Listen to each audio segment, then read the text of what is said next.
उम्मीद करता हूँ दोस्तों आप सभी लोग बहुत अच्छे होंगे और आपकी प्रिपरेशन बहुत ही अच्छी चल रही होगी। दोस्तों इस वीडियो पे मैं बात करने वाला हूँ एनपीसीआई नरोरा साइट पे आप सभी लोग को जो एग्जाम होने वाले ना सेम उसी तरह यहाँ पे मैं आपको स्टेज 1 यानी कि प्रिलिमिनरी टेस्ट और स्टेज 2 यानी कि एडवांस टेस्ट दोनों पेपर को एक साथ यहाँ पे कराने वाला हूँ। सो प्लीज आप सभी लोग वीडियो को पूरा देखिएगा और इसके बाद दोस्तों आपको क्या करना है, आप सभी लोग को अपना स्कोर कॉमेंट बॉक्स में जरूर बताना है।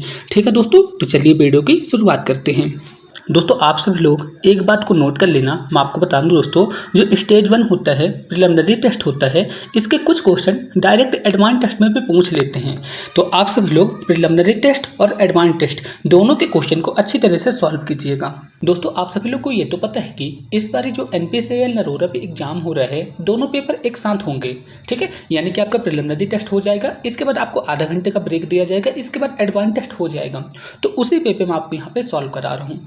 दोस्तों आपको ये तो पता होगा कि जो प्रिलिमिनरी टेस्ट होता है, प्रिलिमिनरी टेस्ट में 50 क्वेश्चन पूछे जाते हैं, आपको ये पता होगा। ठीक है, और ये 50 क्वेश्चन 150 मार्क्स के रहते हैं और इन क्वेश्चन को सॉल्व करने के लिए आपको 1 घंटे की टाइमिंग दी जाती है। आप सभी लोग देख सकते हैं। अब दोस्तों आप सभी लोग के मन पे एक क्वेश्चन आ रहा होगा कि ये 50 क्वेश्चन किन किन टॉपिक से आते हैं, तो मैं आपको बता दूं दोस्तों, यहाँ पे 20 क्वेश्चन मैथ के आते हैं, 20 क्वेश्चन जनरल साइंस के आते हैं और 10 क्वेश्चन जीके जीएस के आते हैं। यहाँ पे प्रत्येक क्वेश्चन 3 नंबर का रहता है। यदि आप किसी क्वेश्चन के आंसर को सही करते हैं तो 3 नंबर दिया जाता है, यदि आप किसी क्वेश्चन के आंसर को गलत करते हैं तो 1 नंबर यहाँ पे काट लिया जाता है। ठीक है दोस्तों, तो आप सब लोग को एग्जाम पैटर्न समझ में आ गए ना। अब सीधा अपन डिस्कस करते हैं प्रिलिमिनरी टेस्ट यानी कि स्टेज 1 के मॉडल पेपर के बारे में। तो क्वेश्चन नंबर 1 पे क्या बोला गया है, निम्न में से कौन सी संख्या 8 से डिवाइड नहीं है।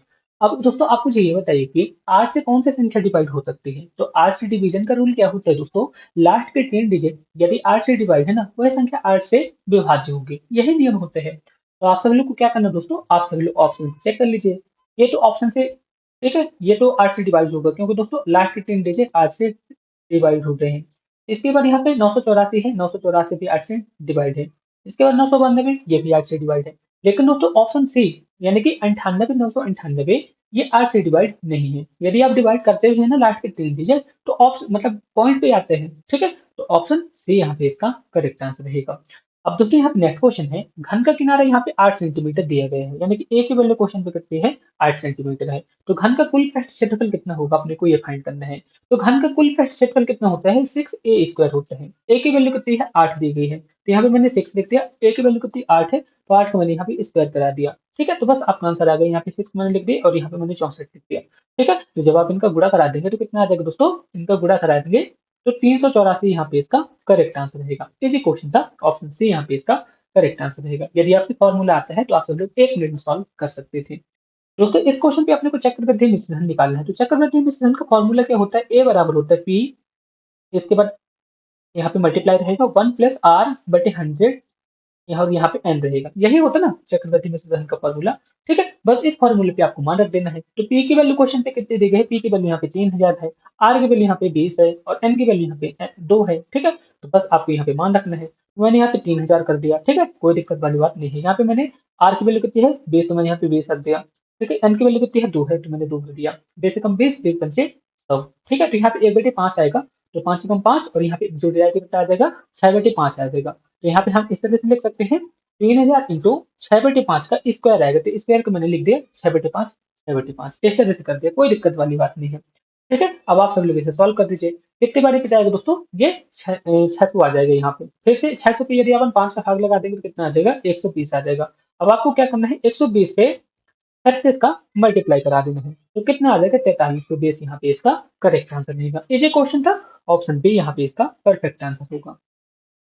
दोस्तों अब नेक्स्ट क्वेश्चन है, क्वेश्चन नंबर 4 पे क्या बोला गया है, यदि 401, 402, 403 और 404 को 4 से डिवाइड किया जाता है तो शेषफल क्या आता है, अपने को ये बताना है। ठीक है, तो चलिए इस क्वेश्चन को सॉल्व कर लेते हैं। तो सॉल्व करने के लिए सबसे पहले क्या करते हैं दोस्तों, इनको अपन ऐड कर लेते हैं। तो जब आप ऐड करेंगे तो 1610 आएगा। ठीक है, 1610 पे आप 4 का भाग लगा दीजिए और जो भी शेषफल आता है ना वही इसका आंसर रहेगा। तो ठीक है, आप सभी लोग इसे लगा लीजिएगा, तो ऑप्शन बी यहाँ पे इसका करेक्ट आंसर रहेगा। ठीक है, 1610 पे यदि आप 4 का भाग लगाएंगे ना तो यहाँ पे 2 शेष रहेगा। ठीक है, आप सब लोग कर लीजिएगा, इजी क्वेश्चन है। तो दोस्तों यहाँ पे क्वेश्चन नंबर 5 है, यहाँ पे क्या बोला गया है, यदि एक टी शर्ट का मूल्य 450 रुपए है और जींस का मूल्य कितना है 1650 रुपए है, यदि आप 3 टी शर्ट और 2 जींस खरीदते हैं तो कपड़े का औसत मूल्य कितना होगा, आपको ये बताना है। बहुत अच्छा क्वेश्चन है, आप इस क्वेश्चन को सॉल्व कर सकते हैं। तो अपने को यहाँ पे क्या निकालना है? अपने को यहाँ पे एवरेज प्राइस निकालना है, ठीक है? तो एवरेज प्राइस निकालने के लिए अपन कैसे करेंगे? आप मुझे ये बताइए। अपन एक जीन्स कितने में खरीदते हैं? एक जीन्स खरीदते हैं 1650 रुपए में और टी शर्ट खरीदते हैं 450 रुपए के, ठीक है? तो सबसे पहले अपन टी शर्ट के लिए लिखते हैं, तो टी शर्ट की मतलब प्राइस कितना है? 450 है और टी शर्ट अपन कितनी खरीदते हैं? टी शर्ट अपन 3 खरीदते हैं, ठीक है? इसके बाद यहाँ पे जैसे जीन्स का प्राइस कितना है? 1650 रुपए है और यहाँ पे अपन कितने जीन्स खरीदते हैं? 2 जीन्स खरीदते हैं। तो यहाँ पे मैंने 2 का मल्टीप्लाई करा दिया। अपने को क्या निकालना है? एवरेज निकालना है। तो एवरेज में क्या करते हैं? ऊपर टोटल लिखते हैं और नीचे क्या लिख देते हैं? आर्टिकल का नंबर लिख देते हैं। यहाँ पे कितने आर्टिकल हो गए दोस्तों? 3 टी शर्ट है और 2 जीन्स है, तो 3 2 5 हो गया। इतना आप सभी लोग को क्लियर है ना? अब आप सभी लोग इसे सॉल्व कर दीजिए, आपका आंसर आ जाएगा, ठीक है? तो 450 पे वो यदि आप 3 से मल्टीप्लाई करेंगे तो कितना आ जाएगा? 1350 आ जाएगा, ठीक है ना? यही आएगा।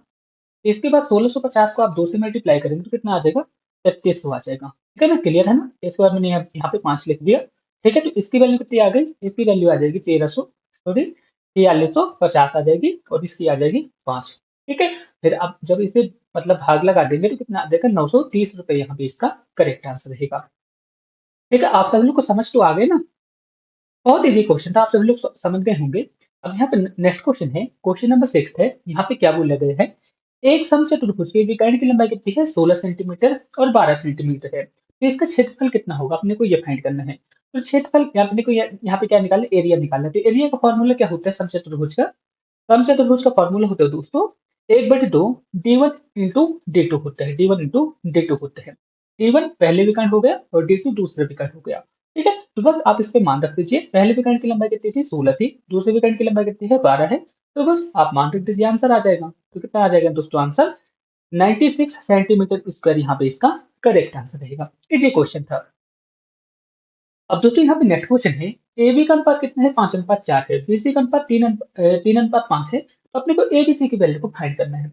बहुत अच्छा क्वेश्चन है, यहाँ पे मैं आपको बहुत अच्छी ट्रिक भी बताने वाला हूँ। तो सबसे पहले अपन यहाँ पे क्या करते हैं? अपन यहाँ पे लिख देते हैं ए बी सी, अपने को यही फाइंड करना है ना। ए बी की वैल्यू कितनी है? ए बी की वैल्यू यहाँ पे बताई गई है 5:4 और बी सी की वैल्यू कितनी बताई गई है? 3:5, यही बताई गई ना, कोई दिक्कत वाली बात नहीं है। अब दोस्तों मुद्दा तो ये आता है कि अपन यहाँ पे क्या लिखेंगे और यहाँ पे क्या लिखेंगे। तो इसका सबसे अच्छा नियम क्या है दोस्तों? जो जिस संख्या के बगल पे होता है ना उसी को लिख देते हैं यहाँ पे। जैसे इस संख्या के बगल पे क्या खाली है? 4 है, ठीक है? तो 4 ही यहाँ पे आ जाएगा और यहाँ पे 3 यहाँ पे इसके बगल पे है ना, तो 3 यहाँ पे आ जाएगा। तो बस आप इनका मल्टीप्लाई करा दीजिए, आपका आंसर आ चुका है। 5 तिया 15, 4 तिया 12 और 5 चौको 20, ठीक है? कौन सा ऑप्शन पे है आप मुझे ये बताइए? ऑप्शन ए यहाँ पे इसका परफेक्ट आंसर रहेगा। आप सभी लोग समझ गए ना? अब दोस्तों यहाँ पे नेक्स्ट क्वेश्चन आया है, क्वेश्चन नंबर 8 है। आप सभी लोग सॉल्व करने की कोशिश करिए, बहुत अच्छा क्वेश्चन है, ठीक है? तो सबसे पहले मुझे आप ये बताइए कि √9 की वैल्यू कितनी आ गई? √9 की वैल्यू आ गई 3, ठीक है? और यहाँ पे मैंने 340 लिख ही दिया है, कोई दिक्कत वाली बात नहीं है। इसके बाद यहाँ पे मैंने इसका क्यूब लगा दिया, ठीक है? क्यूब रूट अपने को यहाँ पे निकालना है इसका। तो यहाँ पे कितना आ जाएगा दोस्तों? यहाँ पे आ जाएगा 3 करनी 343, तो इसकी वैल्यू कितनी आ जाएगी? इसकी वैल्यू आ जाएगी दोस्तों 7, ठीक है? आप सभी लोग ऐसा भी समझ सकते हैं, मैं यहाँ पे लिख देता हूँ 7, तो यहाँ पे इसका करेक्ट आंसर रहेगा। और 343 को आप इस तरह से लिख सकते हैं, ये मैंने इस तरह से लिख दिया, ठीक है? और 343 मतलब 7 की पावर 3 और यहाँ पे 3 ये रहेगा, तो ये कट गया, तो 7 ही आएगा आंसर, ठीक है? आप सभी लोग समझ गए होंगे, इजी क्वेश्चन था। अब आप सभी लोग की बेसिक मैथ इतनी तो कंप्लीट होगी ना कि आप सभी लोग इतने समझ जाए। अब दोस्तों यहाँ पे नेक्स्ट क्वेश्चन है, क्वेश्चन नंबर 9 है। यहाँ पे क्या बोला गया है? किसी संख्या और उस संख्या के 1/3 के बीच का अंतर कितना है? 228 है, तो उस संख्या का 10% कितना होगा? अपने को ये फाइंड करना है। इजी क्वेश्चन है, चलिए इस क्वेश्चन को सॉल्व कर लेते हैं। तो सबसे पहले अपन संख्या मान लेते हैं x, ठीक है? तो इस संख्या का 1/3 कितना होगा? x/3 होगा, ठीक है? इनके बीच का अंतर कितना है? 228 है, तो इस संख्या का 10% कितना होगा? अपने को यह निकालना है, ठीक है? तो मैंने यहाँ पे संख्या लिख दिया x, ठीक है? और इनके बीच का अंतर कितना है? 228 का, तो ये मैंने लिख दिया। समीकरण बन गया ना, बस आपका आंसर आ चुका है। अब आपको यहाँ पे क्या करना है? इसका एलसीएम ले लेंगे तो यहाँ पे कितना आ जाएगा? 3x, x आ जाएगा और यहाँ पे 3 आएगा और यहाँ पे 228 तो पहले से ही लिखा है, ठीक है? तो यहाँ पे कितना आ जाएगा दोस्तों? यहाँ पे आ जाएगा 2x और यहाँ पे आ जाएगा 228 इंटू 3, यही आएगा ना, कोई दिक्कत वाली बात नहीं है।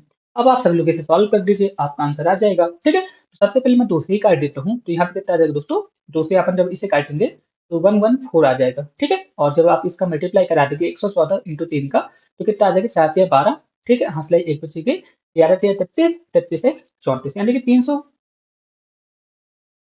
यहाँ पे इसका करेक्ट आंसर रहेगा। 342 यहाँ पे आ गया। लेकिन क्वेश्चन में क्या बोला गया था, ये जो संख्या आ रही है ना, ये जो संख्या आई है 342, यानी कि जो संख्या आई है 342, इसका अपने को 10% निकालना है। तो 342 का अपने को 10% निकालना है ना, तो 10% कितना आ जाएगा आप मुझे बताइए। 342 का 10% आ जाएगा 10/100, ठीक है। तो एक जीरो से एक जीरो ये कट गया, और 342 पे यदि आप 10 का भाग लगा देते हैं, तो 34.2 यहाँ पे इसका करेक्ट आंसर रहेगा, ठीक है। ऑप्शन सी यहाँ पे इसका परफेक्ट आंसर रहेगा। अब सभी लोग को समझ तो आ गई ना। दोस्तों मैं आपको ये बता दूं, आपका जो एडवांस टेस्ट होता है ना, कभी कभी अर्थमेटिक्स वाले चैप्टर बहुत ज्यादा दे देता है, तो प्लीज आप सभी लोग इसे ये मत समझ के सॉल्व कीजिएगा कि ये प्रिलिमिनरी टेस्ट में भी पूछा जा सकते हैं, ये एडवांस टेस्ट में भी पूछा जा सकते हैं, ठीक है। तो आप सभी लोग अच्छी तरह से क्वेश्चन को सॉल्व कीजिएगा। अब दोस्तों यहाँ पे नेक्स्ट क्वेश्चन है, अपने को यहाँ पे क्या बताया गया है, अपने को यहाँ पे ए की वैल्यू को फाइंड करना है, ठीक है। यहाँ पे डाटा दिए गए हैं, यहाँ पे डाटा क्या है, 104 है, इसके बाद यहाँ पे 102 है, इसके बाद यहाँ पे 109 है, इसके बाद यहाँ पे ए मैंने यहाँ पे लिख दिया, और इसके बाद यहाँ पे 112 है, ठीक है। और इनका औसत कितना दिए गए हैं, इनका औसत दिए गए हैं 109। अब यहाँ पे कितने आंकड़े दिए गए हैं आप मुझे ये बताइए। यहाँ पे इसके आंकड़े दिए गए हैं 5, ठीक है। तो बस अपना आंसर आ चुका है। अब आपको क्या करना है, 104, 102, 109 और 112 इनको आपको जोड़ देना है, ठीक है। तो आप जब इन्हें जोड़ेंगे तो कितना आएगा, इन्हें आप जब जोड़ेंगे ना, तो 427 आएगा। आप सभी लोग जोड़ लीजिएगा। इसके बाद ये जो 5 है ना, 5 और यहाँ पे 109, इनका आपस में मल्टीप्लाई हो जाएगा, तो कितना आ जाएगा, 545 आ जाएगा। तो ए की वैल्यू कितनी आ जाएगी आप मुझे ये बताइए। ए की वैल्यू आ जाएगी 545 माइनस 427, ए की वैल्यू आ गई 118। सिंपल था, ऑप्शन सी यहाँ पे इसका करेक्ट आंसर रहेगा। अब दोस्तों यहाँ पे नेक्स्ट क्वेश्चन है, यहाँ पे क्या बोला गया है, एबीसी की औसत आयु कितनी है, 20 वर्ष है, बीसी की औसत आयु कितनी है, 25 वर्ष है, तो ए की आयु कितनी होगी अपने को ये फाइंड करना है। तो चलिए इस क्वेश्चन को भी सॉल्व कर लेते हैं, ठीक है। तो एबीसी की अपन कुल आयु निकाल लेते हैं, एबीसी की अपन क्या निकाल लेते हैं, कुल आयु, कुल आयु। तो कुल आयु कितनी होगी आप मुझे ये बता दीजिए, बताइए। तो बिल्कुल आपने सही सोचा होगा। जैसे यहाँ पे कितने व्यक्ति दिए गए हैं, ए बी सी यहाँ पे दिखा है, तो मैंने यहाँ पे 3 लिख दिया, और इनकी एवरेज कितने दिए गए, 20 दिया गया था, ठीक है। तो इनका कुल एज कितना आ जाएगा, 20 या 60, यानी कि 60 वर्ष यहाँ पे इसका कुल एज आ जाएगा। आप सभी लोग को क्लियर है ना। इसी तरह से बीसी की कुल एज कितनी आ जाएगी, इसको आप सभी लोग खुद बताएंगे। बीसी की कुल एज, बीसी की कुल एज कितनी आ जाएगी, 25 है, 25 तो औसत हुआ, कुल एज कितनी आ जाएगी, 50 आ जाएगी, ठीक है। अब आपको क्या करना है, इन दोनों को आपस में माइनस कर देना है। तो बीसी बीसी तो ऑलरेडी कट गए, तो यहाँ पे क्या बचा, ए बचा, और 60 में से यदि आप 50 को घटा देते हैं तो 10 वर्ष आ जाएगा। तो ए की वैल्यू कितनी आ गई, 10 वर्ष आ गई, यानी कि ए की आयु कितनी है, 10 वर्ष है। ऑप्शन बी यहाँ पे इसका करेक्ट आंसर रहेगा। दोस्तों यदि आप एनपीसीएल एग्जाम की तैयारी कर रहे हैं तो मैं आपको बता दूं, एनपीसीएल पे जो ऑपरेटर का एग्जाम होता है ना, उसके लिए कंप्लीट स्टडी मटेरियल मैं आपको सिर्फ 29 रुपये में प्रोवाइड करा रहा हूं। आप सब लोग देख सकते हैं दोस्तों, यहाँ पे मैं कंप्लीट नोट्स, पीडीएफ सब कुछ प्रोवाइड करा रहा हूँ, साथ ही साथ मॉडल पेपर के सोल्यूशन वगैरह सब कुछ प्रोवाइड करा रहा हूँ। आप सभी लोग खुद देख सकते हैं, मैंने इन मॉडल पेपर को डिजाइन करने में बहुत मेहनत की थी, ठीक है। आप सभी लोग इंटरेस्टेड हो तो सिर्फ 29 रुपये की हेल्प करके इन मॉडल पेपर को ले सकते हैं। दोस्तों आप सभी लोग खुद देख सकते हैं मैं आपके एग्जाम की प्रिपरेशन करने के लिए किस तरह से मॉडल पेपर मैंने डिजाइन किए हैं। यहाँ पे दोस्तों मैं 10 प्रिलिमिनरी टेस्ट, 15 एडवांस टेस्ट और यहाँ पे PYQ, यदि इंटरेस्टेड हो तो आप इन मॉडल पेपर को ले सकते हैं। ये आपके एग्जाम के लिए बहुत ज़्यादा इंपॉर्टेंट होने वाले हैं। और दोस्तों यहाँ पे नेक्स्ट क्वेश्चन है, 1 से 100 तक की पूर्णांक लिखने पर एक कितनी बारी आता है। तो दोस्तों इस टाइप के क्वेश्चन को मैंने आपको हर सेट में लगभग लगभग दिया हुआ है, तो आप मुझे बताइए कि इसका आंसर क्या हो सकता है। दोस्तों मैं ये वाला क्वेश्चन हर सेट में इसलिए दिया हूँ क्योंकि ये वाला क्वेश्चन आपके एग्जाम पे मोस्ट कई बार पूछा जा चुका है, ठीक है ना, इसलिए मैंने इस टाइप के क्वेश्चन दिए हैं, ठीक है। तो यहाँ पे 1 से लेकर 100 तक की गिनती करते हैं, तो एक कितनी बारी आता है आप मुझे ये बताइए। तो एक आता है दोस्तों 21 बारी, ठीक है। आप सभी लोग काउंट कर लीजिएगा, ऑप्शन सी यहाँ पे इसका करेक्ट आंसर रहेगा। आप सभी लोग सीधे इसे याद कर लीजिए, सबसे बढ़िया। 1 से 100 तक की गिनती पे एक कितनी बारी आता है, 21 बारी आता है, ठीक है। इजी क्वेश्चन था। अब दोस्तों यहाँ पे नेक्स्ट क्वेश्चन है, यहाँ पे एक सीरीज दी गई है, इस सीरीज पे क्वेश्चन मार्क के स्थान पे क्या आएगा अपने को ये फाइंड करना है। बहुत अच्छा क्वेश्चन है, चलिए इस क्वेश्चन को सॉल्व कर लेते हैं, ठीक है। जैसे यहाँ पे 8 है, इसके बाद यहाँ पे 18 है, इसके बाद यहाँ पे 32 है, इसके बाद मैंने यहाँ पे एक्स कर दिया, यहाँ पे 72 है और यहाँ पे 98 है। अपने को क्या करना है, एक्स की जगह पे क्या आएगा अपने को ये फाइंड करना है। तो आप मुझे ये बताइए कि यहाँ पे कितने का अंतर हुआ, 10 का हुआ, ठीक है। और यहाँ पे कितना आ रहा है, प्लस 14 आ गया। ठीक है? इसके बाद कितना आ जाएगा? आप सभी लोग देख पा रहे होंगे, यहाँ पे 4-4 का डिफरेंस पड़ रहा है। तो यहाँ पे कितना आ जाएगा दोस्तों? 18 होगा। 18 के बाद यहाँ पे कितना आ जाएगा? 22 आएगा। 22 के बाद यहाँ पे 24 आएगा। तो आप सभी लोग समझ गए होंगे कि अपन जो यहाँ पे सॉल्व करना चाह रहे थे, ये सही आ रहा है। ठीक है? यहाँ पे 26 आएगा, सॉरी। ठीक है? 4-4 के गैप से पढ़ना ना, तो आपका आंसर यहाँ पे सही आ जाएगा। तो अपन क्या करते हैं, 32 और 18 को अपन यहाँ पे जोड़ देते हैं, तो कितना आ जाता है? 50 आ जाते हैं। ठीक है? इतना ही आएगा ना, 32 और 18 50। ऑप्शन बी यहाँ पे इसका करेक्ट आंसर रहेगा। आप सभी लोग देख लीजिएगा। ठीक है? कुछ मिस्टेक मेरे से भी हो सकती है, आप सभी लोग मिलान लीजिएगा।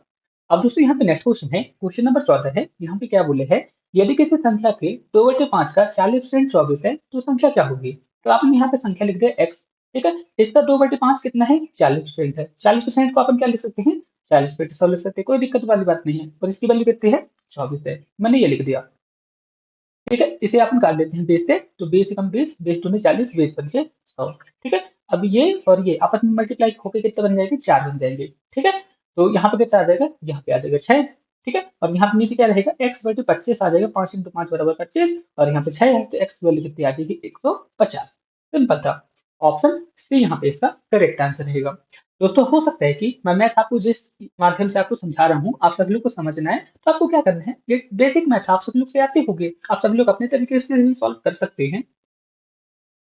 अब दोस्तों यहाँ पे नेक्स्ट क्वेश्चन है, यहाँ पे क्या बोला गया है, 3.5 मीटर त्रिज्या वाले 40 मीटर गहरे कुएं की खुदाई करने पर कितनी मिट्टी प्राप्त होगी? अपने को ये प्राप्त करने हैं। ठीक है? तो इस क्वेश्चन को अपन सॉल्व कर लेते हैं। सबसे पहले आप मुझे बताइए दोस्तों, अपने को क्या निकालना है? गहरे कुएं से कितनी मिट्टी प्राप्त होगी, आपको ये बताना है। तो कुएं का शेप कैसे होते हैं? कुएं का शेप कैसे होती है? ऐसे ही होता है ना कुएं का शेप। ये यहाँ पे जगह वगैरह रहती है जहाँ से आप पानी वगैरह भरते हैं, और कुआं ऐसे रहती है। तो आप सभी लोग को ये कैसे दिख रहा होगा? एक बेलन जैसा दिख रहा है ना, बेलन जैसा दिख रहा है। ठीक है? तो बस आपको बेलन का फॉर्मूला आपको आना चाहिए, आपका आंसर आ जाएगा। तो बेलन का आयतन क्या होता है? बेलन का आयतन होता है पाई आर स्क्वायर एच, यही होता ना। अब आप सभी लोग बोलेंगे यहाँ पे आर की वैल्यू कितनी है? तो आर की वैल्यू यहाँ पे है 3.5। एच की वैल्यू यहाँ पे कितनी है? एच की वैल्यू यहाँ बोलेंगे, यहाँ पे एच मतलब क्या हुआ? हाइट। हाइट की वैल्यू तो क्वेश्चन पे दी नहीं गई है, तो यहाँ पे डेप्थ कितनी दिया गया है ना, डेप्थ यहाँ पे कितना है? 40 मीटर है, तो हाइट वही काउंट हो जाएगा। ठीक है? बस आपका आंसर आ चुका है, आप सभी लोग यहाँ पे सॉल्व कर दीजिए। ठीक है? तो अपन यहाँ पे पाई की जगह क्या लिखेंगे? 22/7 रखेंगे। कोई दिक्कत है? कोई दिक्कत वाली बात नहीं। इसके बाद अब यहाँ पे हम क्या करेंगे?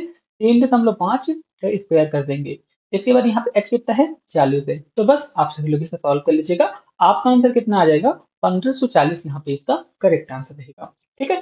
1540 मीटर क्यूब यहाँ पे इसका करेक्ट आंसर रहेगा। ठीक है? आप सभी लोग कर लेंगे ना? ऑप्शन बी यहाँ पे इसका करेक्ट आंसर रहेगा। अब दोस्तों यहाँ पे नेक्स्ट क्वेश्चन है, यहाँ पे क्या बोला गया है, यदि 15, 29 और यहाँ पे 15 है, यहाँ पे एक छोटा सा रीजनिंग वाला खेल पूछ लिया गया है, तो इस क्वेश्चन को अपन सॉल्व करते हैं। ठीक है? तो यहाँ की ट्रिक कैसे बन रही है, अपन यहाँ वाले से आते हैं। तो यहाँ पे लिखते हैं 28, 28 को पहले हमने लिख दिया, इसके बाद 16 को लिखा है, इसके बाद यहाँ पे 31 लिखा है। तो सबसे पहले अपन क्या करेंगे? 35 को लिखेंगे, 35 के बाद अपन 19 को लिखेंगे, इसके बाद 9 को लिख देंगे। तो ऑप्शन बी यहाँ पे इसका करेक्ट आंसर रहेगा।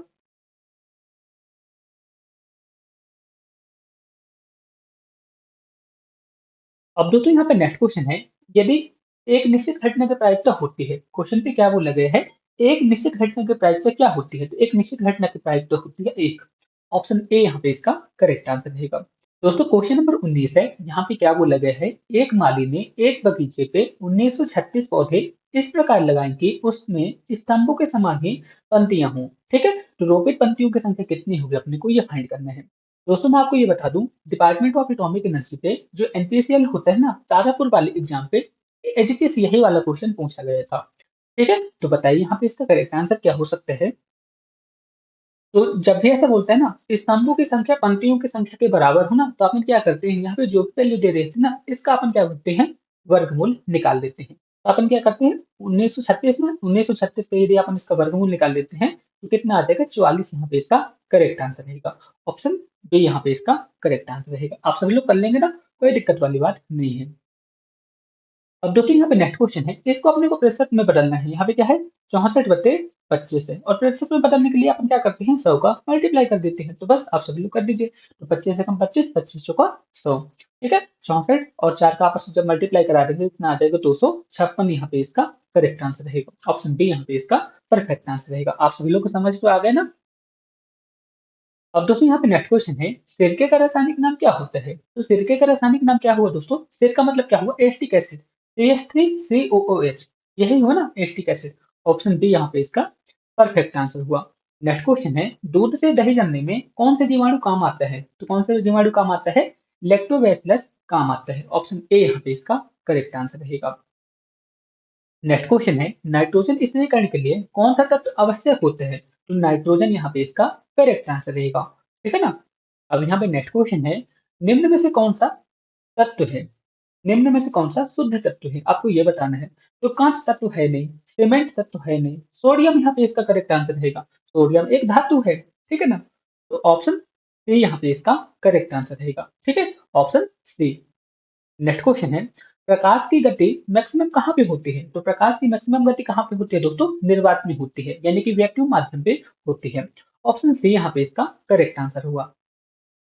अब यहाँ पे क्या बोला गया है, गुजरात स्थित सौर, दोस्तों अब क्वेश्चन नंबर 26 है, यहाँ पे क्या बोला गया है, गुजरात,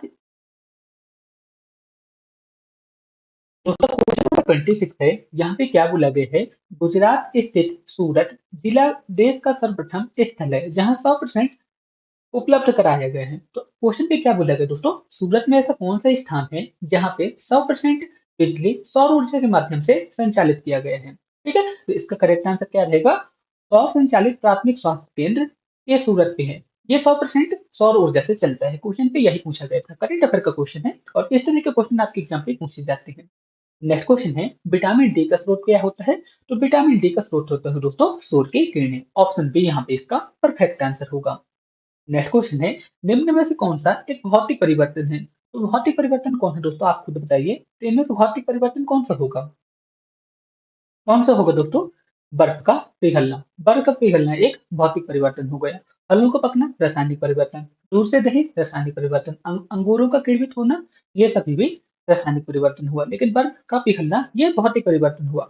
बर्फ पिघल के पानी में बदलेगी और पानी जम के बर्फ में बदल जाएगा। ठीक है, तो ये ही हुआ। ऑप्शन सी यहाँ पे इसका करेक्ट आंसर रहेगा। नेक्स्ट क्वेश्चन है, पानी का सबसे शुद्ध रूप कौन सा है? तो पानी का सबसे शुद्ध रूप है वर्षा का पानी। ऑप्शन सी यहाँ पे इसका करेक्ट आंसर रहेगा। नेक्स्ट क्वेश्चन है, डायलिसिस संबंधित है। तो डायलिसिस किससे संबंधित दोस्तों? डायलिसिस जो होता है ना, किडनी रोग से संबंधित होता है। ऑप्शन बी यहाँ पे इसका करेक्ट आंसर रहेगा। सीसा टिन से निर्मित मिश्र धातु को क्या कहा जाता है? तो सीसा और टिन मिलकर क्या क्या बनता है दोस्तों? सोल्डर बनते हैं। सोल्डर में क्या क्या होता है? सीसा होता है, यानी कि पीबी होता है, और यहाँ पे टिन होता है, यानी कि एसएन होता है। ठीक है, इसे बोलते हैं दोस्तों लेड और टिन, ये सब मिलकर क्या बनाते हैं? सोल्डर मिश्र धातु बनाते हैं। ठीक है, तो दोस्तों यहाँ पे क्वेश्चन नंबर 32 है, यहाँ पे क्या बोला गया है, यदि एक वस्तु ऊपर से नीचे की ओर घूमती है तो इसका भार क्या होगा? तो इसका भार 0 हो जाएगा। ऑप्शन ए यहाँ पे इसका करेक्ट आंसर रहेगा। नेक्स्ट क्वेश्चन है, पक्षियों के अध्ययन को क्या कहा जाता है? तो पक्षियों के अध्ययन को अपन क्या बोलते हैं? अनर्थियोलॉजी कहते हैं। ऑप्शन डी यहाँ पे इसका करेक्ट आंसर रहेगा। दोस्तों क्वेश्चन नंबर 34 है, यहाँ पे क्या बोला गया है, भारत का पहला संविधान साक्षर जिला कौन सा है? तो बहुत अच्छा क्वेश्चन है और इसका करेक्ट आंसर रहेगा केरल का कोल्लम जिला भारत का सर्वप्रथम संविधान साक्षर जिला है। ऑप्शन ए यहाँ पे इसका करेक्ट आंसर रहेगा। नेक्स्ट क्वेश्चन है, खून क्या है? तो खून एक संयोजी ऊतक है, आप सभी लोगों ने पढ़ा होगा। ऑप्शन ए यहाँ पे इसका करेक्ट आंसर रहेगा। नेक्स्ट क्वेश्चन है, रक्त का लाल होना किसके कारण होता है? तो रक्त लाल किसके कारण होता है दोस्तों? हीमोग्लोबिन के कारण होता है। ऑप्शन डी यहाँ पे इसका करेक्ट आंसर रहेगा। परमाणु नाभिक के घटक कौन कौन से हैं? तो परमाणु के नाभिक में क्या क्या होता है दोस्तों? प्रोटॉन और न्यूट्रॉन होता है, और इलेक्ट्रॉन तो बाहर ही होता है। तो परमाणु के नाभिक में क्या क्या होता है? प्रोटॉन और न्यूट्रॉन, यानी कि ऑप्शन सी यहाँ पे इसका करेक्ट आंसर रहेगा। नेक्स्ट क्वेश्चन है, अपने को क्या बताना है? डीएनए का फुल फॉर्म बताना है। तो डीएनए का फुल फॉर्म क्या होगा? Deoxyribonucleic acid. ऑप्शन ए यहाँ पे इसका करेक्ट आंसर रहेगा। आप सब लोग मुझे आरएनए का फुल फॉर्म को लिख के बता दीजिएगा। बहुत इजी मैंने क्वेश्चन पूछा है आपसे, इसका आंसर आप मुझे बताइएगा। दोस्तों अब क्वेश्चन नंबर 39 है, दोस्तों अब क्वेश्चन नंबर 39 है, यहाँ पे क्या बोला गया है, निम्न में से कौन सा पदार्थ तंबाकू में मौजूद होता है? तो तंबाकू में कौन सा पदार्थ मौजूद होता है दोस्तों? निकोटिन होता है। ऑप्शन सी यहाँ पे इसका करेक्ट आंसर रहेगा। इजी क्वेश्चन था। ठीक है, और दोस्तों मैं आपको ये बता दूं, बार्क में 2023 में जो एग्जाम हुआ था ना, केमिस्ट्री के एग्जाम पे हूबहू यही वाला क्वेश्चन पूछा जा चुका था। ठीक है, केमिस्ट्री से जो वैकेंसी आई थी ना, एज इट इज यही क्वेश्चन पूछा गया था कि तंबाकू में कौन सा पदार्थ पाया जाता है? तो निकोटिन पाया जाता है।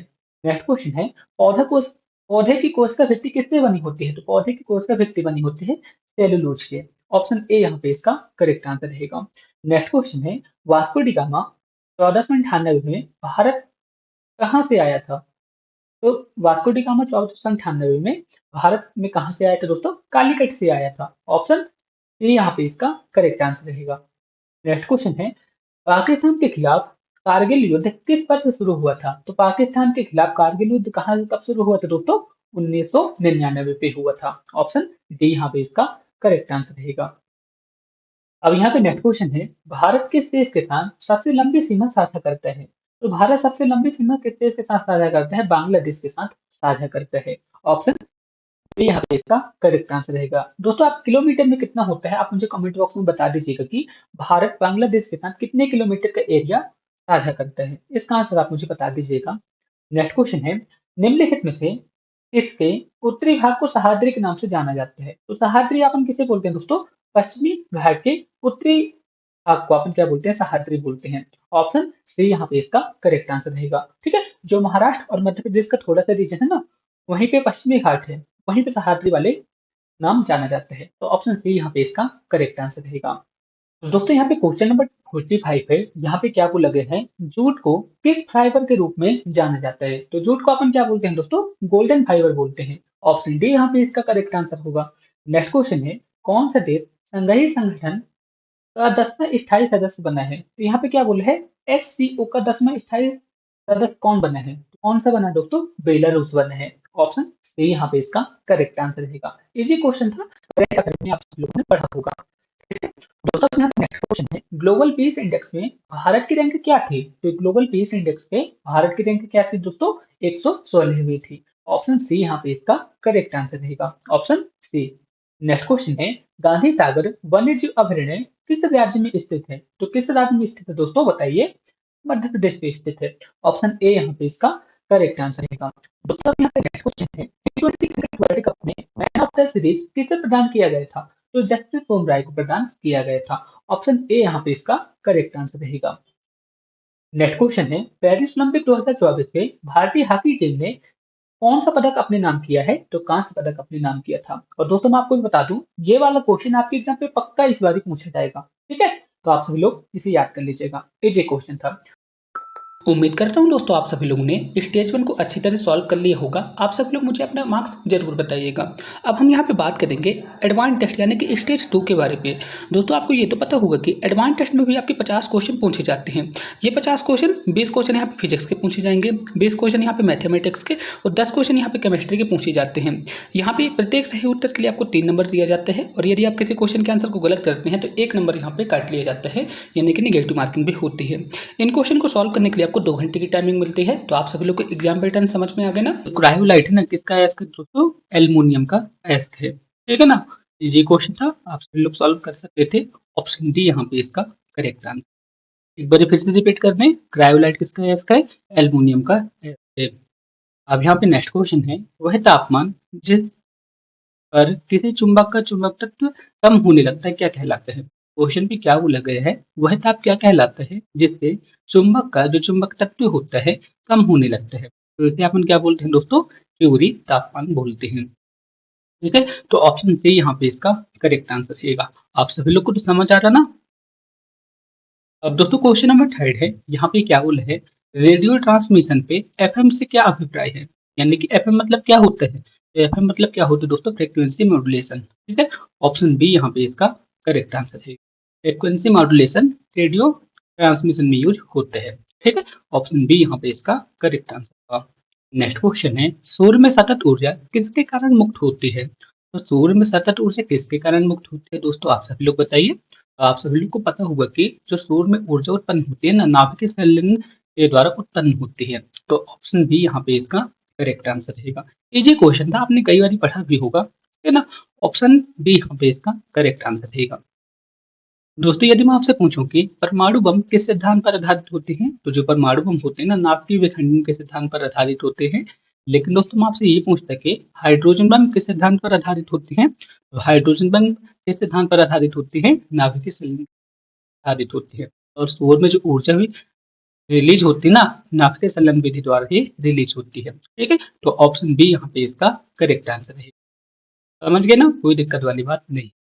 यहाँ पे नेक्स्ट क्वेश्चन है, पूर्णांक परिवर्तक प्रिज्म में कोण कैसे होते हैं? यहाँ पे क्या बोले हैं, यहाँ पे प्रिज्म की बात कर दिया गया है। ठीक है, तो प्रिज्म कैसा है दोस्तों, पूर्णांतिक परिवर्तक प्रिज्म बोले हैं, यानी कि प्रिज्म कुछ इस तरह से रहेगा, यहाँ पे एक 90 डिग्री का यहाँ पे कोण रहेगा। ठीक है, और ये बाकी जो कोण रहेंगे ना 45-45 के रहेंगे, इसे बोलते हैं, ये 45 डिग्री का रहेगा, ये 45 डिग्री का। तो इसे अपन क्या बोलते हैं दोस्तों, पूर्ण आंतरिक परिवर्तक प्रिज्म। ऑप्शन सी यहाँ पे इसका करेक्ट आंसर रहेगा। ठीक है ना, आप सभी लोग को समझ आ गया ना। अब यहाँ पे नेक्स्ट क्वेश्चन है, यहाँ पे क्या बोला है, निम्न में से किस विद्युत चुंबकीय तरंग की तरंग दैर्घ्य सबसे कम होती है?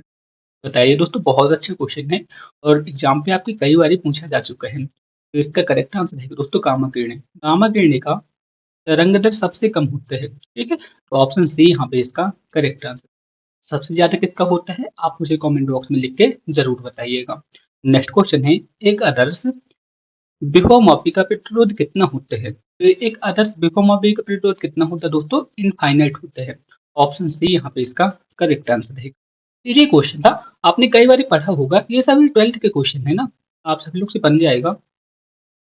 नेक्स्ट क्वेश्चन है, किस तत्व की कमी के कारण मनुष्य में एनीमिया से ग्रसित ग्रसित हो जाता है? तो क्वेश्चन पे सिंपल पे भी पूछा है कि मनुष्य में एनीमिया रोग किसके कारण होता है? तो आयरन की कमी के कारण होता है। तो ऑप्शन ए यहाँ पे इसका करेक्ट आंसर है। ये क्वेश्चन था।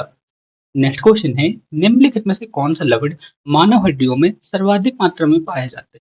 तो बताइए इसका करेक्ट आंसर क्या हो सकता है? बहुत अच्छा क्वेश्चन है। इस क्वेश्चन के आंसर के लिए मैं आपको 5 सेकंड की भी टाइमिंग देता हूँ। आप सभी लोग सोचिए और इसके आंसर को बताइए। तो सिंपल सा आंसर है दोस्तों, होपफुली आप सभी लोग ने करेक्ट आंसर दिया होगा। मानव हड्डियों में सबसे ज्यादा कौन सा लवण पाया जाता है? कैल्शियम फास्फेट पाया जाता है। तो ऑप्शन सी यहाँ पे इसका करेक्ट आंसर है। समझ तो आ गए ना, ऑप्शन सी यहाँ पे इसका करेक्ट आंसर हुआ। नेक्स्ट क्वेश्चन है, दूरदृष्टि दोष से पीड़ित ये चश्मे में कौन सा लेंस का यूज किया जाता है? तो दूरदृष्टि दोष के निवारण के लिए किस लेंस के चश्मे का यूज किया जाता है दोस्तों? उत्तल लेंस के चश्मे का यूज किया जाता है। तो ऑप्शन ए यहाँ पे इसका करेक्ट आंसर रहेगा। ठीक है, और मैं आपको ये बता दूं दोस्तों, यदि यहाँ पे निकट दृष्टि दोष लिखा रहता है ना, तो उसके निवारण के लिए कौन सा चश्मा लगता है? अवतल लेंस वाले चश्मे लगते हैं। ठीक है, यहाँ पे दूरदृष्टि की बात की गई थी, तो दूरदृष्टि दोष के निवारण के लिए उत्तल लेंस वाले चश्मे का यूज किया जाता है। ऑप्शन ए यहाँ पे इसका करेक्ट आंसर होगा। इजी क्वेश्चन था। नेक्स्ट क्वेश्चन है, कार्बन का परमाणु क्रमांक 6, परमाणु भार 12 है, तो इसके नाभिक में कितने प्रोटॉन होंगे? तो दोस्तों प्रोटॉनों की संख्या कितने बराबर होती है दोस्तों? प्रोटॉनों की संख्या जो होती है ना, परमाणु क्रमांक ही बराबर होती है। तो ऑप्शन ए यहाँ पे इसका करेक्ट आंसर देगा, यानी कि यहाँ पे परमाणु क्रमांक 6 है, तो प्रोटॉनों की संख्या भी यहाँ पे 6 रहेगी। ठीक है, ये क्वेश्चन था, आप सभी लोग देख सकते हैं। ठीक है, ऑप्शन ए यहाँ पे इसका करेक्ट आंसर होगा। ठीक है, इस टाइप के आपके एग्जाम पे क्वेश्चन पूछे जाते हैं। अब यहाँ पे नेक्स्ट क्वेश्चन है, निम्न में से कौन सी एक सदिश राशि है? तो बताइए दोस्तों इसका करेक्ट आंसर क्या हो सकता है? इस क्वेश्चन के आंसर के लिए मैं आपको 5 सेकंड की टाइमिंग भी देता हूँ, आप सभी लोग सोच लीजिए। होपफुली आप सभी लोग ने सही सोचा होगा। ऑप्शन ए यहाँ पे इसका करेक्ट आंसर रहेगा। संवेग एक सदिश राशि है ना, वेक्टर क्वांटिटी है। ऑप्शन ए यहाँ पे इसका करेक्ट आंसर रहेगा। नेक्स्ट क्वेश्चन है, पौधे व पेड़ का खाना तैयार करने की प्रक्रिया क्या कहलाती है? तो पौधे और पेड़ के द्वारा खाना तैयार करने की प्रक्रिया को अपन क्या बोलते हैं दोस्तों? फोटोसिंथेसिस, यानी कि प्रकाश संश्लेषण पे बात वही है। ऑप्शन बी यहाँ पे इसका करेक्ट आंसर देगा। ठीक है, यानी कि जो पेड़ और पौधे होते हैं इस विधि द्वारा भोजन का निर्माण करते हैं, फोटोसिंथेसिस प्रक्रिया के द्वारा भोजन का निर्माण करते हैं। ठीक है दोस्तों, फोटोसिंथेसिस में आखिरी में कौन सी चीज रिलीज होती है, इसका आंसर आप मुझे कमेंट बॉक्स में लिख के जरूर बताइएगा। ठीक है, ये क्वेश्चन आपके एग्जाम पे पूछा गया है, इसके आंसर आप मुझे बताइएगा।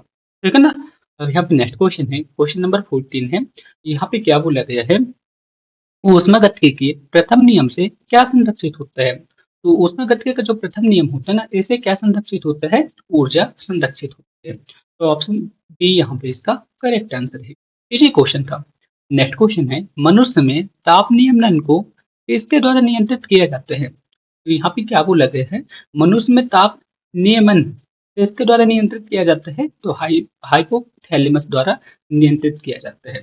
तो ऑप्शन बी यहाँ पे इसका करेक्ट आंसर है। इसी क्वेश्चन था। ठीक है, यदि मैं आपसे सिंपल वे ये पूछूं कि मनुष्य में ताप जो होता है ना, इसको नियंत्रित कौन करता है, तो हाइपोथैलेमस द्वारा नियंत्रित होता है। तो ऑप्शन बी यहाँ पे इसका करेक्ट आंसर रहेगा।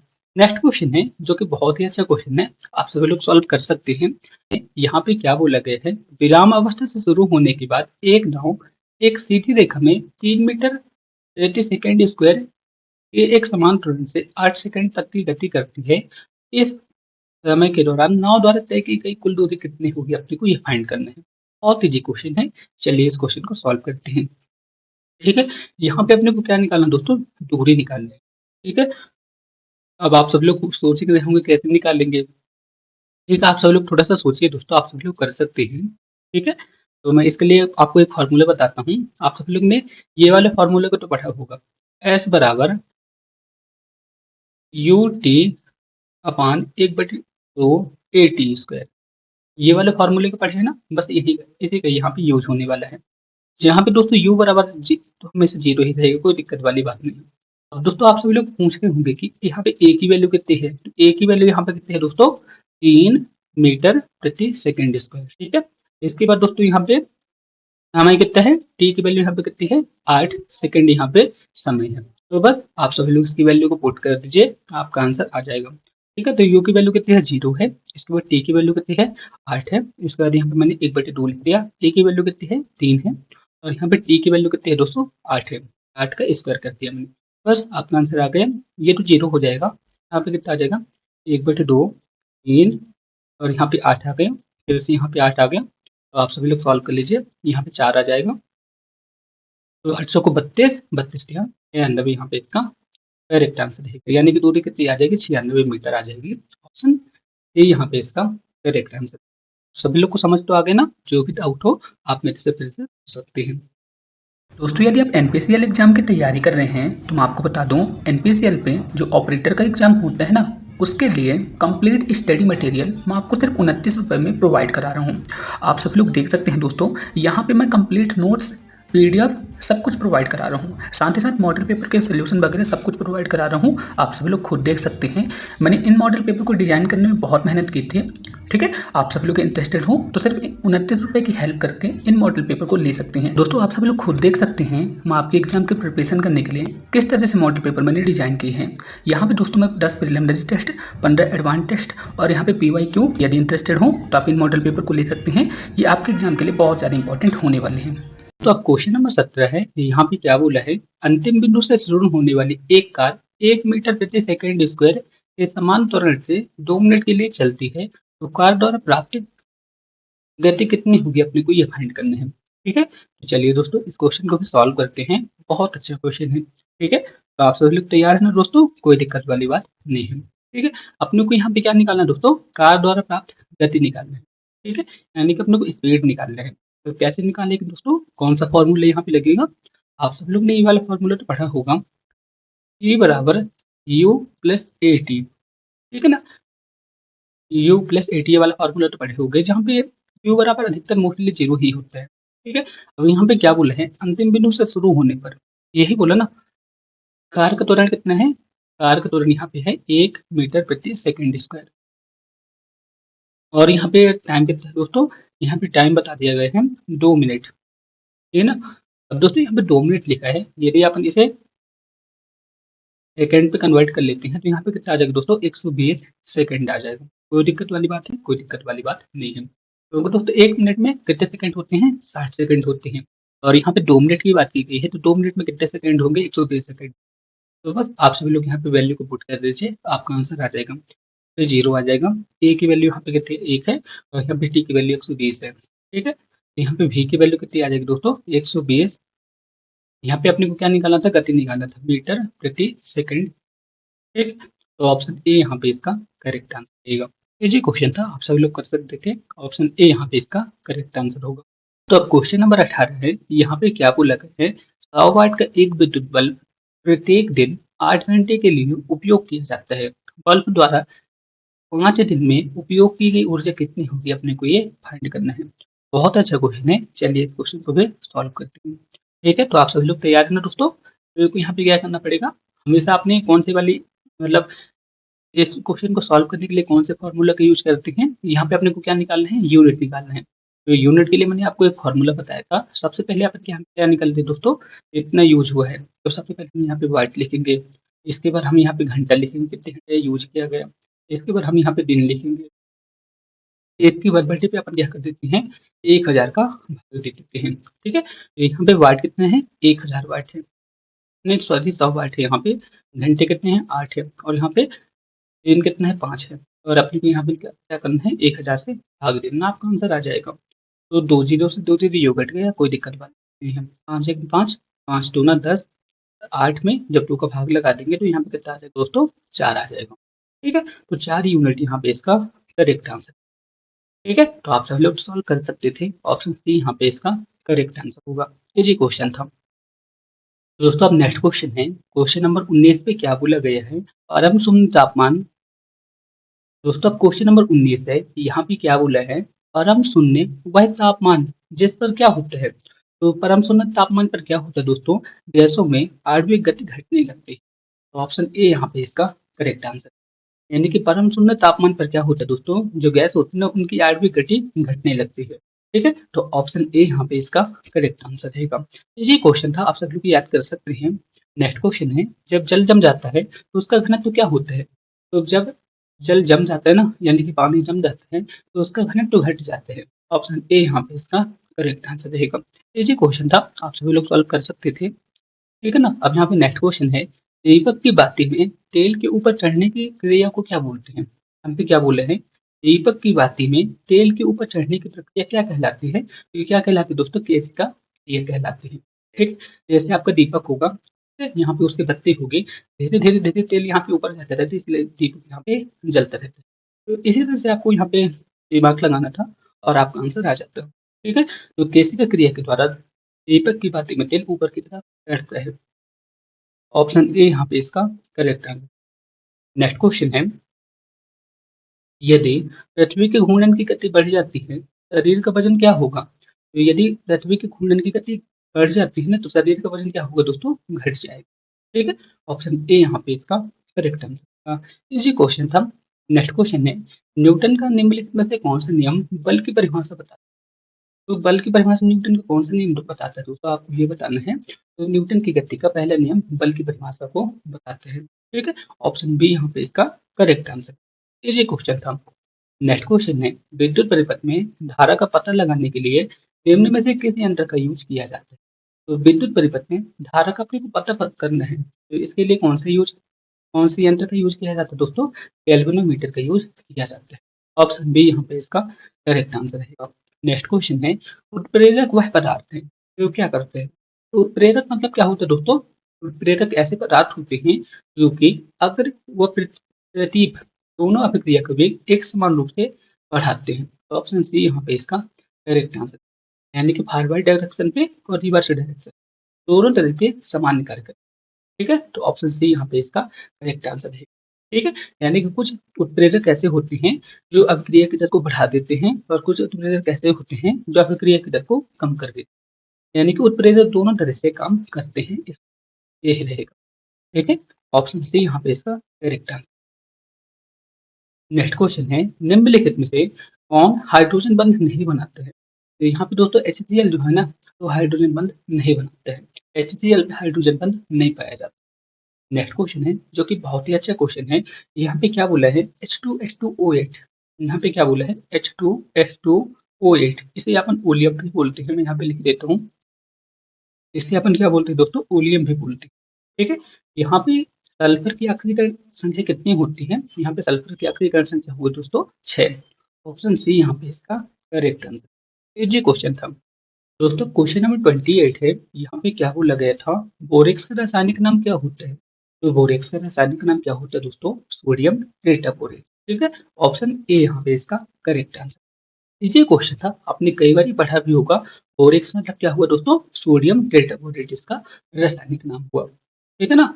नेक्स्ट क्वेश्चन है, फिनाल उदासीन विलयन के साथ कौन सा रंग देता है। तो फिनाल उदासीन विलयन के साथ दोस्तों कौन सा रंग देता है, बताइए।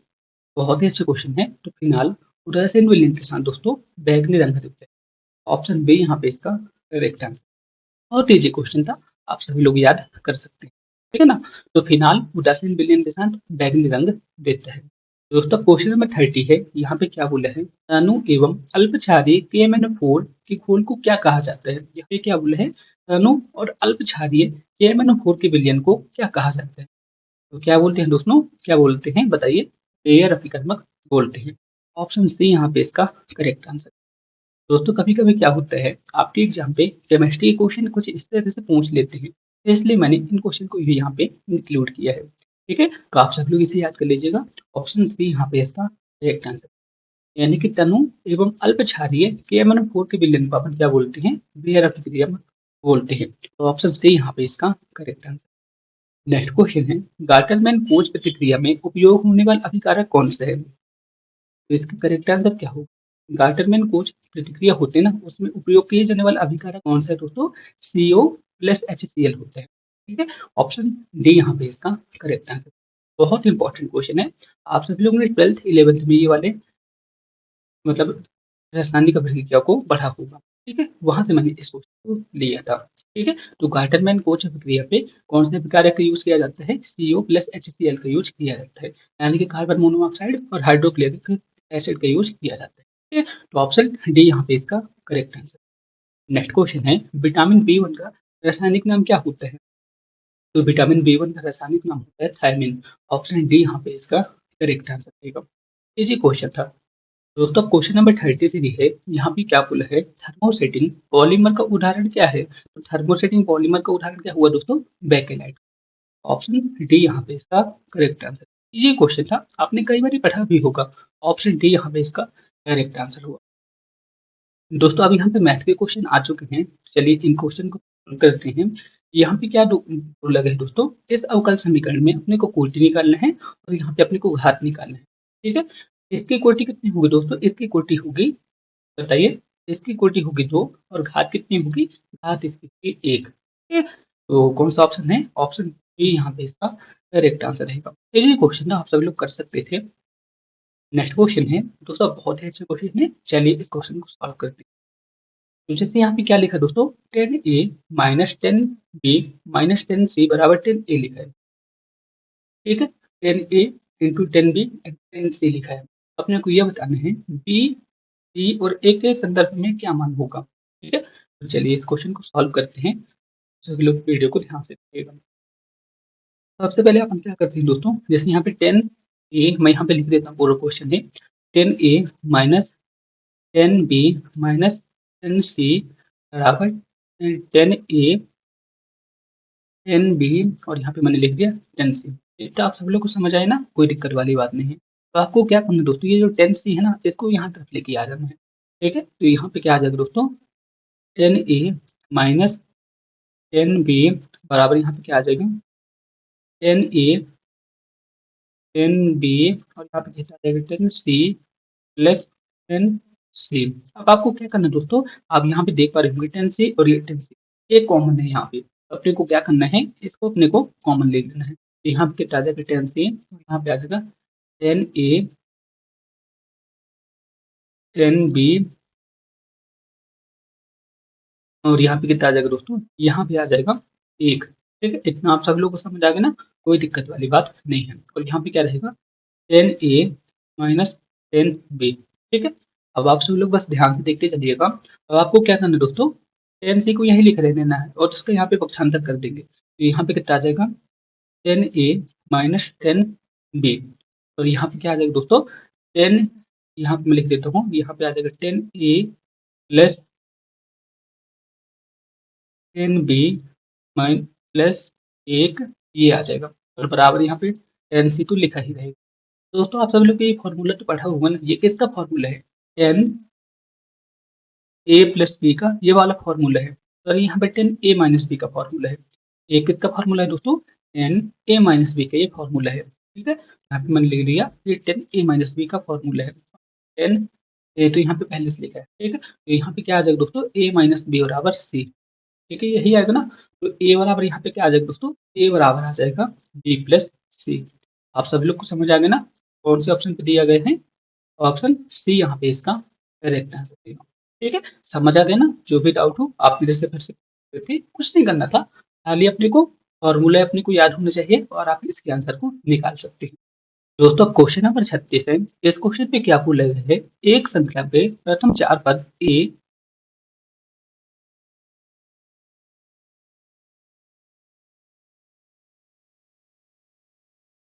दोस्तों क्वेश्चन नंबर 36 है, यहाँ पे क्या बोला है, एक श्रृंखला पे प्रथम 4 पद 4, 12, 36, 108 है।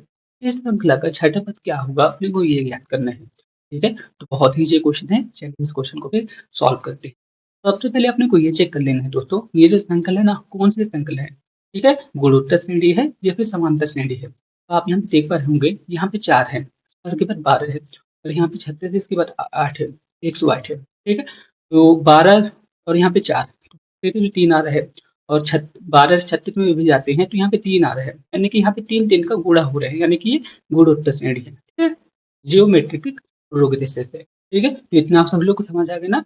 अब अपने को इसका क्या करना है दोस्तों, इसका अपने को शेष पद निकालना है। तो इसका शेष पद क्या होगा दोस्तों, ए आर 6 - 1, यानी कि इसका आठवां पद क्या होगा, ए आर 5। यही आएगा ना। ए की वैल्यू यहाँ पे कितनी है, ए की वैल्यू यहाँ पे है 4 और आर की वैल्यू यहाँ पे कितनी आ जाएगी, आर की वैल्यू यहाँ पे है 3। मैंने आपको बता दिया था दोस्तों। आर कैसे निकालेंगे दोस्तों, दूसरे पद पे पहले पद का भाग देके, ठीक है, इस तरह से आप निकाल सकते हैं, या फिर तीसरे पद पे आप दूसरे पद का भाग देके निकाल सकते हैं। तो यहाँ पे ए कितनी है, 4 है, आर के और यहाँ पे कितना है, आर यहाँ पे 3 है, 3 की आप 5 मतलब पावर 5 कर दीजिए। ठीक है, तो बस आप सब लोग इसे सॉल्व कर दीजिए। तो यहाँ पे 4 आ जाएगा और 3 की पावर 5 का वैल्यू कितनी होती है, 243। 243 पे आप 4 का गुणा कर देंगे, 972 यहाँ पे इसका करेक्ट आंसर रहेगा। आप सभी लोग को समझ आ गया ना, कोई दिक्कत वाली बात नहीं है। दोस्तों अब यहाँ पे एक अवयव दिए गए हैं, इसका अपने को सेकंड निकालना है। ठीक है, अपने को यहाँ पे सब सेक्शन निकालना है कि इस मैट्रिक्स का सब सेक्शन कितना होगा। बहुत अच्छा क्वेश्चन है और आपके एग्जाम पे मोस्टली पूछा जाता है। ठीक है, तो इसके लिए दोस्तों एक छोटी सी ट्रिक होती है। जैसे यहाँ पे ये लिखा है ना, इनके पोजीशन को आपको इंटरचेंज कर देने हैं। ठीक है, जैसे यहाँ पे मैं इंटर पोजीशन चेंज कर देता हूँ। जैसे यहाँ पे 4 है ना, तो 4 यहाँ पे आ जाएगा और 2 यहाँ पे आ जाएगा। ठीक है, तो यहाँ पे मैंने 4 लिख दिया और यहाँ पे मैंने 2 लिख दिया। ठीक है, और इसके बाद ये वाला भी सेम इसी तरह से रहेगा। मैं यहाँ पे इसे दूसरे पेन से लिख देता हूँ। तो यहाँ पे भी दोस्तों ये इस तरह से रहेगा, ये यहाँ पे जाएगा और ये यहाँ पे जाएगा। तो यहाँ पे 3 आ जाएगा और यहाँ पे 1 आ जाएगा। ठीक है, इतना आप सभी लोग को समझ आ गया ना। ठीक है ना, कोई दिक्कत वाली बात नहीं। अब आपको क्या करना है दोस्तों, यहाँ पे कितना है, 1 सेकंड रुकिएगा, यहाँ पे आ जाएगा 1। ठीक है, इसकी पोजीशन इंटरचेंज हो गई ना, कोई दिक्कत वाली बात नहीं है। अब दोस्तों आपको क्या करना है, यहाँ पे माइनस लग जाएगा और यहाँ पे माइनस लग जाएगा, यही इसका सेकंड से रहेगा। ठीक है, ऑप्शन सी यहाँ पे इसका करेक्ट आंसर। आप सभी लोग को क्या करना है, 11th या फिर 12th में ये वाले चैप्टर को अच्छी तरह से पढ़ लेंगे ना, आप वहां से इसे अच्छी तरह से सीख सकते हैं। ठीक है, ऑप्शन सी यहाँ पे इसका करेक्ट आंसर रहेगा। दोस्तों अब यहाँ पे नेक्स्ट क्वेश्चन है, यहाँ पे अपने को सीधे एक फॉर्मूले को अपने को पता होना चाहिए और आप इस क्वेश्चन के आंसर को निकाल सकते हैं। यहाँ पे क्या लिखा है, 1/1 + x² लिखा है। ठीक है, तो इसकी वैल्यू क्या होती है दोस्तों, इसकी वैल्यू होती है 10x, सीधा सा। ठीक है, फॉर्मूला ही है एक तरह से। ऑप्शन डी यहाँ पे इसका करेक्ट आंसर का ये क्वेश्चन था। क्वेश्चन नंबर 39 है, यहाँ पे क्या बोला गया है, यदि sine inverse x plus cos inverse y बराबर 3y/4 लिखा हुआ है, तो यहाँ पे दोस्तों यहाँ पे थोड़ा सा मिस्टेक है, यहाँ पे माइनस रहेगा। Minus cos inverse x plus cos inverse y का मान क्या होगा, अपने को ये फाइंड करना है। ठीक है, तो आप यहाँ पे माइनस लिख दीजिए, थोड़ा सा टाइपिंग मिस्टेक हो गई है, बस कुछ नहीं होगा। ठीक है, तो यहाँ पे सबसे पहले अपन इसे लिख देते हैं। यहाँ पे कितना आ जाएगा, साइन इनवर्स x और यहाँ पे कितना आ जाएगा, कॉस इनवर्स y बराबर 3y/4। ये मैंने यहाँ पे लिख दिया। ठीक है, अब दोस्तों आपको यहाँ पे एक छोटा सा दिमाग लगाना है और आपका आंसर आ जाएगा। ठीक है, इसकी वैल्यू यहाँ पे कितनी आ जाएगी दोस्तों, आप ये बताइए। इसको अपन इस तरह से लिख सकते हैं, इसको अपन हमने यहाँ पे लिख दिया दोस्तों।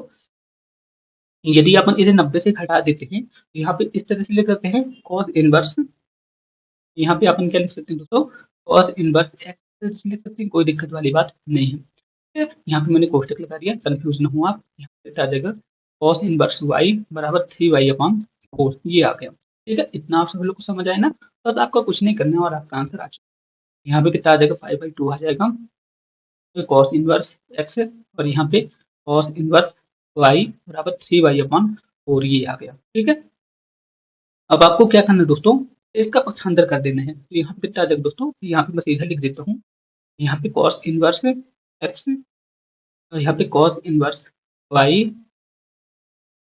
ठीक है, ये आ जाएगा। और यहाँ पे कितना आ जाएगा 3/4 माइनस 5/2। इसे जब आप इसे घटा देंगे तो यहाँ पे कितना आ जाएगा दोस्तों, 4 आ गया और यहाँ पे 3/2, 3 पाई आ गया और यहाँ पे कितना आ जाएगा 2 पाई, यानी कि पाई/4 यहाँ पे इसका करेक्ट आंसर। आप सभी लोग को समझ आ गया ना, ऑप्शन बी यहाँ पे इसका करेक्ट आंसर देगा। इसी क्वेश्चन था, आप सभी लोग ने कई बार सॉल्व भी किया होगा। ऑप्शन बी यहाँ पे इसका करेक्ट आंसर देगा। बस आप सभी लोग को ये ध्यान रखना है, यहाँ पे माइनस है, minus cos inverse x plus cos inverse y है, ठीक है। आपका आंसर आ चुका है, आप लोग देख सकते हैं।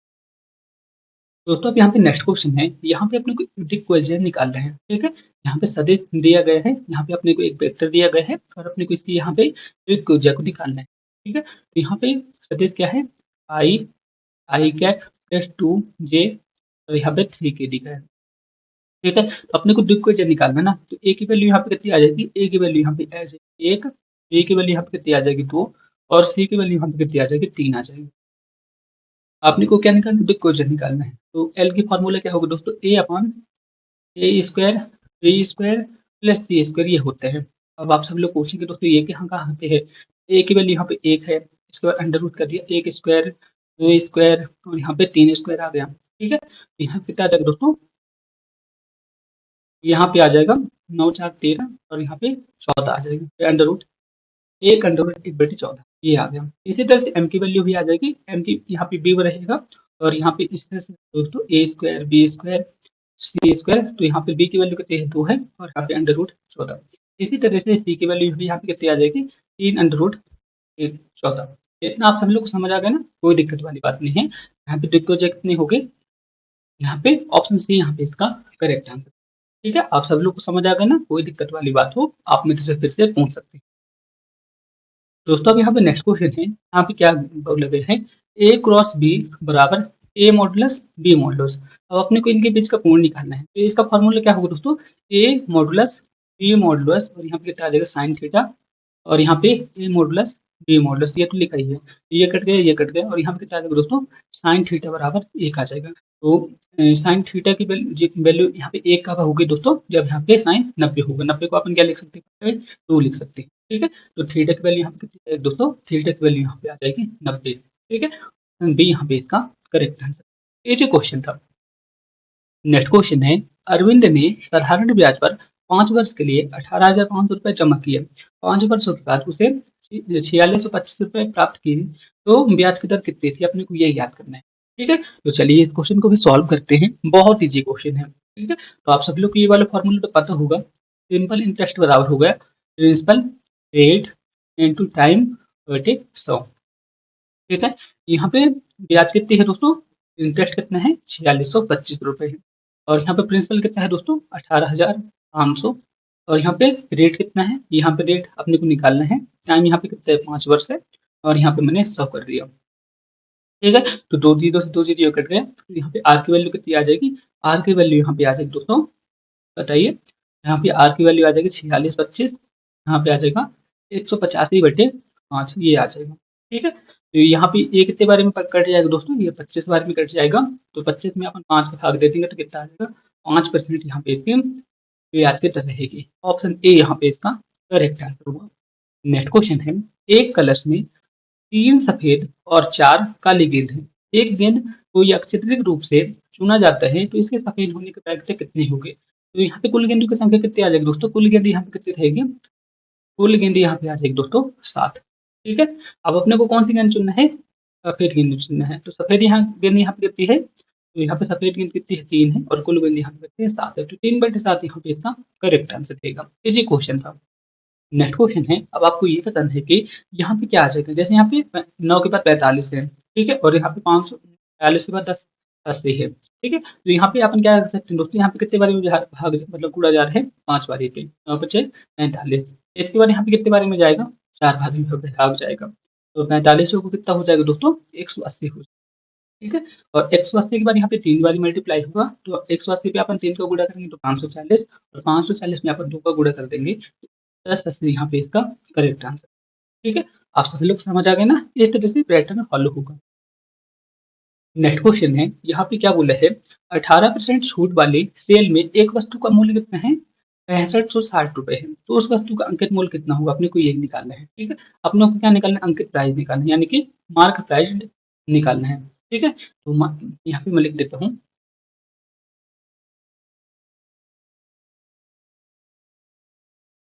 तो दोस्तों यहाँ पे क्वेश्चन नंबर 45 क्या है, यहाँ पे क्या बोला है, 18% छूट वाली सेल में एक वस्तु का मूल्य 6560 रुपए है। तो उस वस्तु का अंकित मूल्य कितना होगा, अपने को ये निकालना है, यानी कि अपने को मार्केट प्राइस निकालना है। ठीक है, तो यहाँ पे सबसे पहले क्या लिखेंगे दोस्तों, यहाँ पे जो जिस वस्तु का मूल्य होगा, तो वस्तु को यहाँ पे कॉस्ट प्राइस कितना है, सीप यहाँ पे हम लिख देते हैं। इसके बाद यहाँ पे अपन 100 में से जितनी परसेंट छूट रहती है ना, यहाँ पे डिस्काउंट लिख देते हैं। इसके बाद यहाँ पे 100 का मल्टीप्लाई करा, आपका आंसर आ जाएगा। जैसे यहाँ पे कॉस्ट प्राइस कितना था, 6560 रुपए था। इसके बाद यहाँ पे मैंने 100 लिख दिया। इसके बाद छूट कितनी है, 18% की। अब इसमें मैंने 100 को मल्टीप्लाई कर दिया। ठीक है, तो यहाँ पे कितना आ जाएगा दोस्तों, 6560, और यहाँ पे कितना आ जाएगा, 82 इंटू 100, ये आ गया। ठीक है, तो यहाँ पे कितने बारी पे भाग जाएगा दोस्तों, ये जाएगा 80 बारी पे। तो 8000 यहाँ पे इसका करेक्ट आंसर रहेगा। आप सभी लोग को समझ आ गया ना, ऑप्शन बी यहाँ पे इसका करेक्ट आंसर रहेगा। ठीक है, जो भी डाउट हो आप मेरे से फिर से पूछ सकते हैं।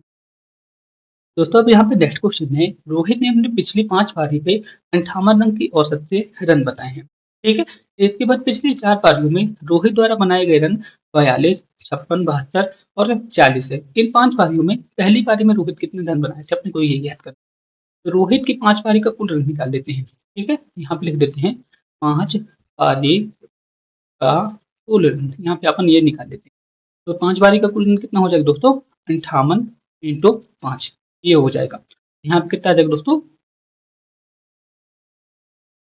58 पे यदि अपन 5 का मल्टीप्लाई कर देंगे तो कितना आ जाएगा, 290, यही आएगा ना, कोई दिक्कत वाली बात नहीं है। ठीक है, और पिछले 4 पारी में कितने कितने रन हैं, पिछली 4 पारी में रन कितने कितने हैं, 4 पारी के यहाँ पे मैं रन लिख देता हूँ, 4 पारी के रन।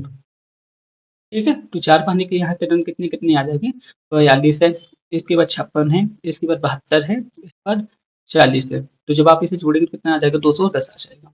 ठीक है, तो आपको क्या करना है दोस्तों, अपने को क्या निकालना, फर्स्ट पारी के रन निकालने हैं। तो फर्स्ट पारी में रन कैसे निकालेंगे, 5वीं पारी में कितने रन थे, 290 थे, और चौथी पारी में कितने रन थे, 4 पारी के रन कितने हैं, 210 है। इसे जब आप घटा देंगे तो पहली पारी के रन कितने आ जाएंगे, 80 रन।